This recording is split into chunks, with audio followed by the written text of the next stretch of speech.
नमस्कार दोस्तों। आज हम बात करेंगे आचार्य प्रशांत जी के बारे में कि आचार्य प्रशांत जी हैं कौन और वो क्या कर रहे हैं, क्या काम वो कर रहे हैं। ठीक है, तो तैयार रहिए। एक बहुत ही अच्छी जर्नी में मैं आपको ले जाने वाला हूँ।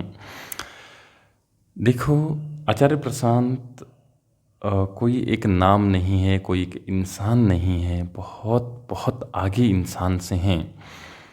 कहें तो जैसे परे शब्द उनके लिए अगर मैं यूज़ करूँ तो बहुत ही अच्छा होगा।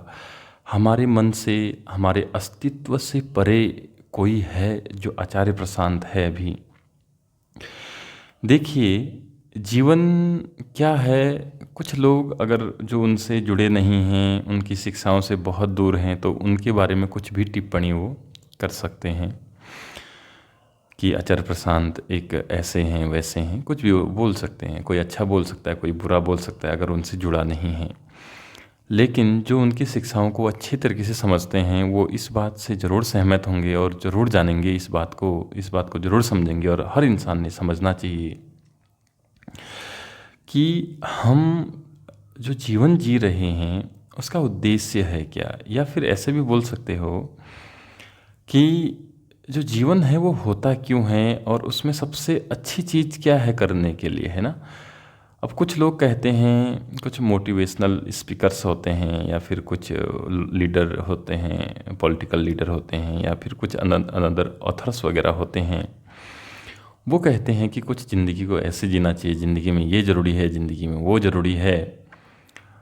लेकिन वो सारी चीज़ें जब हम करते हैं और हम पाते हैं कि फिर भी हमें दुख वही है, और पाने की जो लालसा है, बेसिकली लालच है, वो फिर घटा नहीं है। अगर हम आज 10 पैसे कमा रहे हैं तो कल हमें 20 पैसे कमाने का, आज 100 रुपये कमा रहे हैं कल 200 रुपये कमाने का, आज लाख रुपये कमा रहे हैं कल 10 लाख रुपये कमाने का, हमारा जो लालच है, जो मन की स्थिति है, वो तो बदलती नहीं है। और बहुत मुकाम अगर हमने हासिल कर भी लिया, हमने अगर दुनिया में पद, बड़ा अच्छा पद हमें मिल भी गया, तो हम सही डिसीजन लेंगे उसका कोई भरोसा नहीं है। और ऊपर से दुख दर्द फिर भी हमारे लगभग बने रहते हैं, बराबर बने रहते हैं। अगर मैं कहूँ तो ज़्यादा हमारे हो जाते हैं। ना हम अच्छे से खा पाते, ना अच्छे से सो पाते। हमारा गद्दा बहुत अच्छा होता है, बहुत हाई क्वालिटी का होता है, नींद नहीं आती है, स्लीपिंग पिल्स लेके हमें सोना पड़ता है, बहुत सारी चीज़ें हैं, है ना। तो अगर अच्छा जीवन हम जी रहे होते तो ये सारी चीज़ें हमें फेस नहीं करनी पड़ती ना। तो आचार्य जी कौन हैं? आचार्य जी वह संभावना है, वो परम संभावना है हर इंसान की। जहाँ पर वो अगर पहुँच गया, जहाँ से वो अगर देखता है, तो वहाँ से दुख दर्द परेशानियाँ, ये सारी चीज़ें बहुत छोटी लगती हैं। ये होती हैं जीवन में, लेकिन एक सपना जैसी होती हैं। जैसे आपको कभी सपना हुआ है, आप थोड़ा सा सोचिए अपने बारे में। आपको क्या कभी जीवन में सपना हुआ है? चलो माना आपको डरावना सपना हुआ है, अच्छा सपना हुआ, उससे कोई लेना देना नहीं है, सपना तो सपना है। माना आपको बहुत डरावना सपना हुआ, आप कहीं फंसे हुए हैं और अचानक मौत आने ही वाली है कि आपकी नींद खुल जाती है ना।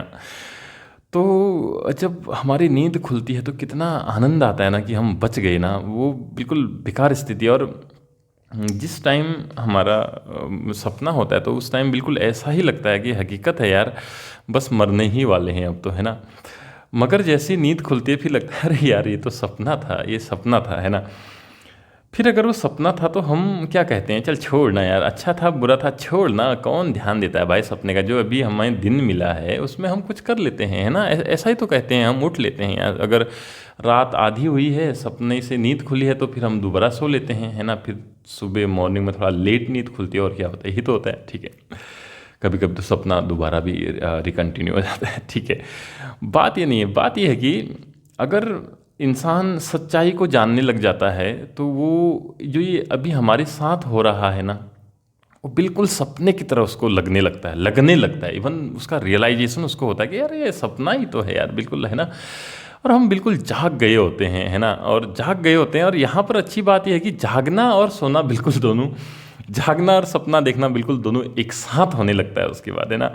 तो बड़ा बहुत ही मतलब क्या कहें कि एक ऐसी स्थिति होती है कि जो नापी नहीं जा सकती, तोली नहीं जा सकती। संसार के पास, विज्ञान के पास कोई ऐसी वस्तु नहीं है जो उसको तोल पाए, उसको नाप पाए। लेकिन हाँ, जब आप जीवन जीना शुरू करते हैं ना, तो आप उसको रियलाइज़ करोगे, उसको अनुभव करोगे आप, है ना? उसको जियोगे बेसिकली आप, है ना?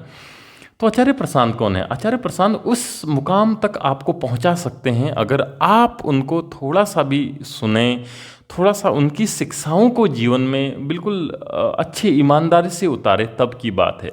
हम क्या करते हैं, हम बिल्कुल अजीब लोग हैं। पहले तो हम अच्छे इंसान को सुनेंगे नहीं, ठीक है?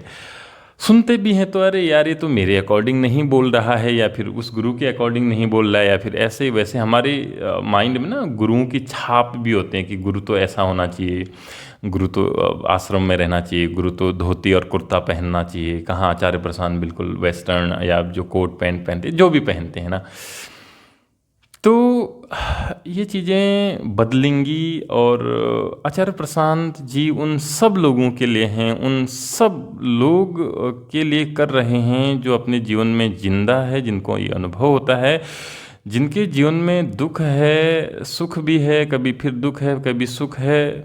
इन दोनों से ऊपर आनंद में रहने के लिए, ऊपर उठने के लिए आचार्य प्रशांत जी संघर्ष कर रहे हैं। आचार्य प्रशांत जी का जीवन समर्पित है उन लोगों को। संघर्ष तो नहीं बोलूँगा, समर्पित बोल सकता हूँ, है ना? संघर्ष एक छोटा शब्द हो गया इसके लिए।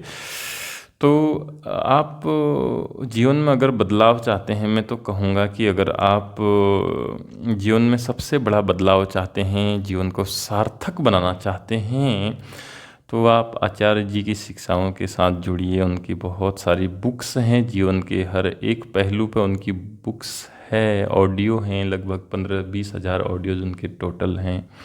यूट्यूब पे फ्री पे अवेलेबल हैं। बस आप उनको सुनिए और अपना जीवन आप सुधारिए। जैसा जी रहे हो, कभी कभी हम हिम्मत हार जाते हैं, कभी कभी कुछ दुखों से हम उभर नहीं पाते हैं, कभी कभी हम हमेशा देखते हैं कि हम घिरे हुए हैं, लालच में छोड़ना चाहते हैं, नहीं छूटती हैं। कभी कभी हम पता ही नहीं चल रहा होता है कि जीवन में कौन सी राह पकड़ें, कौन सी राह छोड़ें, मतलब भटके रहते हैं, कन्फ्यूजन में रहते हैं। तो कभी हम आगे, अगर हम विद्यार्थी हैं तो आगे क्या करें उसकी टेंशन रहती है। माँ बाप हैं तो बच्चे बिगड़ गए हैं, उनको कैसे सुधारें। अगर युवा हैं तो ज़िंदगी में आगे कौन से स्टेप्स लेने हैं। अगर बूढ़े हैं तो भाई ये ज़िंदगी बिल्कुल बेकार है या वास्तव में इसका कुछ पर्पज़ है, उसमें उलझे रहते हैं। तो ये सारी चीज़ें हैं जीवन की, जहाँ हम हमेशा भटक रहे होते हैं। अगर चाहते हैं कि इनका उत्तर मिले और बहुत जल्दी मिले, तो मैं आपको आमंत्रित कर रहा हूँ आचार्य जी की शिक्षाओं की ओर। यूट्यूब पे बहुत सारा कंटेंट आचार्य जी का अवेलेबल है। जीवन के हज़ारों अनगिनत चीज़ों पर आचार्य जी ने बोला हुआ है। कोई भी शायद मुद्दा, टॉपिक ऐसा ना हो जिस पर आचार्य जी बोले ना हो, तो आपको उनकी ओर आना चाहिए। कम से कम यदि मैं ऐसा, तो मुझे नहीं कहना चाहिए, फिर भी मैं कह रहा हूँ, एक ट्राई ही कर लीजिए आप, है ना? जीवन में आपने खुश रहने के लिए, आगे बढ़ने के लिए बहुत कुछ कर लिया होगा, लेकिन एक बार आचार्य प्रशांत जी को भी सुन लीजिए, उनके साथ थोड़ा हो लीजिए, है ना? तो आपको you will feel the difference in your life, your living styles, everything in everything, okay. तो वो चीज़ें आपको तब मालूम चलेंगी जब आप थोड़ा सा उन चीज़ों पर बेसिकली आप अमल करेंगे, अपने जीवन में इम्प्लीमेंट करने की कोशिश करेंगे या करेंगे। बेसिकली मुद्दा है, सवाल है, आंसर है, सब कुछ जो है वो है, पूरी कहानी चुनाव की है। आप अभी क्या चुन रहे हैं, सही या गलत, सब अंदर से मालूम चल जाता है कि यार ये सही है या गलत है, अगर थोड़ा सोचें तो, है ना? हाँ, अगर आपने डिसीजन आंखें बंद करके लिया है फिर वो अलग बात है। थोड़ा सा होश में अगर आप कोई निर्णय लेते हैं, कोई डिसीजन लेते हैं, तो फिर आप ये समझ पाते हैं कि अच्छा ये चीज़ अच्छी है और ये चीज़ गलत है। तो उसके बाद आपको साफ साफ अंतर वहाँ मालूम होना शुरू हो जाता है। आज का सबसे बड़ा मुद्दा है जीवन में कि क्लाइमेट चेंज, है ना? इसके अलावा क्लाइमेट चेंज में आप देख रहे होंगे ग्लोबल वार्मिंग हो रही है, और बहुत जो हमारे जो जीवों की प्रजातियां हैं वो विलुप्त हो रही हैं, और इंसान को तो बहुत तकलीफ़ हो रही है। और इसके अलावा जो है पशु पक्षी उनको भी प्रॉब्लम हो ही रही है, आपको सबको पेड़ पौधे काटे जा रहे हैं। अब इसका कारण मैं आपको बताऊं तो इसका कारण एक है, पता है कौन है? इसका कारण है इंसान, है ना। हम ही इसका कारण है। और अगर इंसान अपने आप को समझे, जाने कि इंसान वास्तव में है क्या, तो याद रखना जो ये अदर क्लाइमेट चेंज या कोई भी दुनिया की प्रॉब्लम है उनका सॉल्यूशन बड़ी आसानी से निकलने वाला है। क्योंकि इंसान इस धरती का जो चेतना रूपी जीव होते हैं उनमें सबसे अच्छा चेतना लेवल जिसका होता है, जिसका हो सकता है, वो इंसान है। अगर वो सारी बातों को सही करने लग जाए तो उसके बाद और जो प्रॉब्लम्स हैं वो सेकेंडरी प्रॉब्लम है ना। सजग होना पड़ेगा, जागना पड़ेगा, अपने को बदलना पड़ेगा, सही दिशाओं की ओर अपने को ले जाना पड़ेगा। देखो यार, कल तो मरना ही है, मरना है ना। सबको एक निश्चित टाइम पीरियड मिला होता है यहाँ 70-80 साल का, 60-70-80 साल। आजकल तो खैर जल्दी भी मर सकते हैं, कोई भरोसा है नहीं, क्योंकि इतनी सारी मिलावटी चीज़ें आ रही हैं बाज़ार में, हर चीज़ मिलावटी है आज, है ना। वो भी देखो, हम गंदे हैं इसीलिए वो कोई इतनी हिम्मत कर रहा है कि वो मिलावटी हमें बेच दे रहा है, हम उसको ले भी ले रहे हैं क्योंकि गंदे हैं हम। अच्छे होते तो कभी हम एक्सेप्ट उसको करते नहीं, है ना। तो इन सारी चीज़ों से बचा जा सकता है यदि हम जो है अपने आप को समझें। और अपने आप को हम ऐसे ही नहीं समझ पाएंगे, अपने आप को समझने के लिए बहुत सारी चीज़ें चाहिए होती हैं। तो उसमें से मैं आपसे रिक्वेस्ट करूंगा, आपसे गुजारिश करूंगा, आपसे ये उम्मीद लगा सकता हूं मैं कि आप आचार्य प्रशांत जी की शिक्षाओं से जुड़िए।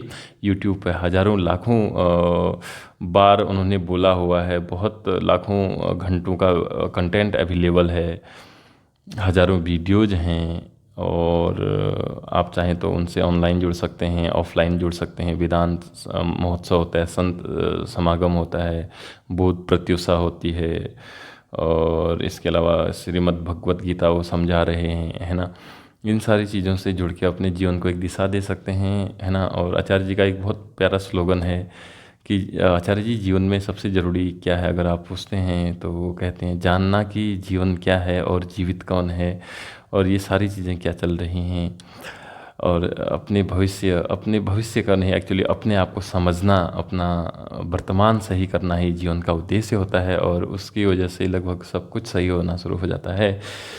इसलिए आचार्य जी की ओर आइए, आचार्य जी पे थोड़ा सा विश्वास रखिए, श्रद्धा रखिए, आगे ले जाइए चीज़ों को। जैसे भी आप हैं कोई बात नहीं, मगर अब से आपको सही कदम उठाना चाहिए, कहीं बहुत देर ना हो जाए, कहीं जब अंतिम समय हमारा हो उस समय हमें होश आ रहा हो कि यार, अरे यार, बंदा कोई तो था, एक बार सुना था कि यार कुछ तो बोल रहा था, वो आज मालूम चल रहा है, वो देर मत करना।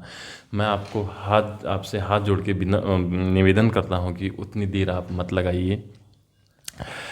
कबीर साहब इसी बात पे एक चीज़ कहते हैं, मैं अपना यहाँ पर विराम दूंगा अपनी वाणी को, बस एक कबीर जी का दोहा कहते हुए। लूट सके तो लूट ले राम नाम की लूट, लूट सके तो लूट ले राम नाम की लूट, पाछे फिर पछताओगे प्राण जाहि जब छूट। अगर अभी जो बरसात हो रही है ना राम नाम की, आचार्य जी के द्वारा जो राम नामक बरसात हो रही है, बारिश हो रही है, उसको लूट लीजिए। अगर कहीं प्राण चले जाएं और उसी टाइम आपको याद आ रहा हो, फिर बहुत देर हो जाएगी, फिर कुछ नहीं कर पाओगे। धन्यवाद।